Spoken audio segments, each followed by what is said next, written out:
Hello बच्चों, 40 दिन बाद आपका नीट एग्ज़ाम आने वाला है। कहने को तो ये सिर्फ 40 दिन है, लेकिन जो बच्चा सीरियसली एग्ज़ाम के लिए कम्पीट कर रहा है, उसके लिए एक एक दिन की वैल्यू क्या है ये वही जानता तो है। आने वाले 40 दिनों में किस तरह से बच्चे को नीट एग्जाम के लिए प्रिपेयर करना है, क्या उसको अपनी प्रिपरेशन स्ट्रेटजीज रखनी है, क्या टाइम टेबल फॉलो करना है, यहाँ पर आज हम एक एक करके सारी चीज़ें बताने वाले हैं। तो आप इस वीडियो को बिल्कुल लास्ट तक देखिए। जब आप इस वीडियो को कंप्लीट पूरी देखोगे तो उसके बाद कहीं ना कहीं आपके अंदर एक कॉन्फिडेंस बिल्ड होगा कि अगले 40 दिन में हम प्रिपेयर करके नीट एग्जाम को क्रैक कर सकते हैं।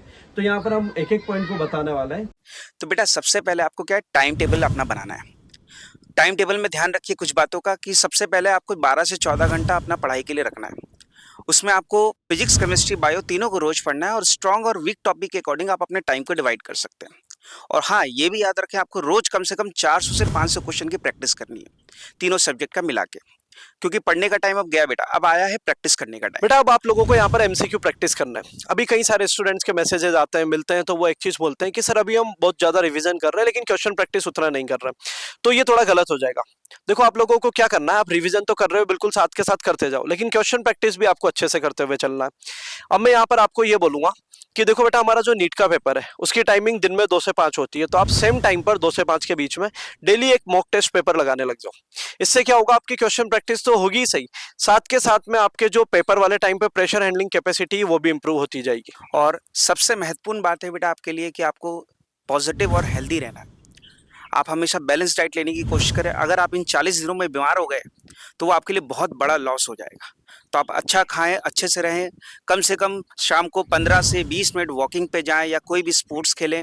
और आपको स्लिप अच्छी लेनी है, 6 से 7 घंटे की स्लिप भी लेनी है। तो ये सब चीज़ों का ध्यान में रखते हुए आपको पढ़ाई करनी है और पॉजिटिव माइंडसेट के साथ पढ़ाई करनी है कि अगर अपना एग्जाम में अब बहुत कम टाइम बचा है, ये सब आपको नहीं सोचना है। आपको जितना टाइम बचा है उसको अच्छे से यूटिलाइज करना है। एक यहाँ पर बेटा आपको अब क्विक रिवीजन करना है। तो देखो क्विक रिवीजन करने का क्या तरीका होगा, एक तो आपने जो शॉर्ट नोट्स वगैरह बनाए जब आप पढ़ते थे, तो उन शॉर्ट नोट्स को आप रीड करो।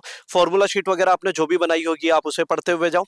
इसके अलावा आप क्वेश्चन प्रैक्टिस में एक चीज और कर सकते हो। जैसे मान लो जब भी आपने कोई चैप्टर पढ़ा होगा, जैसे फॉर एग्जांपल मान लो सर आपको क्लास में इलेक्ट्रोस्टैटिक्स पढ़ा रहे थे, तो उस टाइम पर जब आप पढ़ रहे थे तो कुछ क्वेश्चन आपसे बहुत इजीली बन गए थे, लेकिन कुछ ऐसे क्वेश्चन थे जिनका आपको बिल्कुल आइडिया ही नहीं लगा था। तो आप उन क्वेश्चन की अभी यहाँ प्रैक्टिस कर सकते हो। उस टाइम पर आपने जो आपके माइनर मॉक टेस्ट पेपर दिए हुए होंगे, तो वो क्वेश्चन जो आपसे उस टाइम इजीली नहीं बन पाए थे, आप उन क्वेश्चंस की यहाँ प्रैक्टिस कर सकते हो। तो क्विक रिवीजन के लिए आप शॉर्ट नोट्स करो, फॉर्मूला शीट पढ़ो और वो क्वेश्चन करते हुए जाओ जो आपसे पहले नहीं बने थे। इस वीडियो में तो आज हमने बात करी कि आप नेक्स्ट 40 डेज में किस तरह से अपने एग्जाम के लिए प्रिपेयर कर सकते हैं। लेकिन अभी एक चीज हमें काफी ज्यादा सुनने को मिल रही है कि सर हमारा केमिस्ट्री और बायो में तो काफी अच्छा स्कोर आ रहा है, लेकिन फिजिक्स में हम उतना अच्छा स्कोर नहीं कर पा रहे हैं। अगर आपको भी सेम प्रॉब्लम लग रही है तो आप हमें कमेंट बॉक्स में कमेंट्स के द्वारा बता सकते हैं।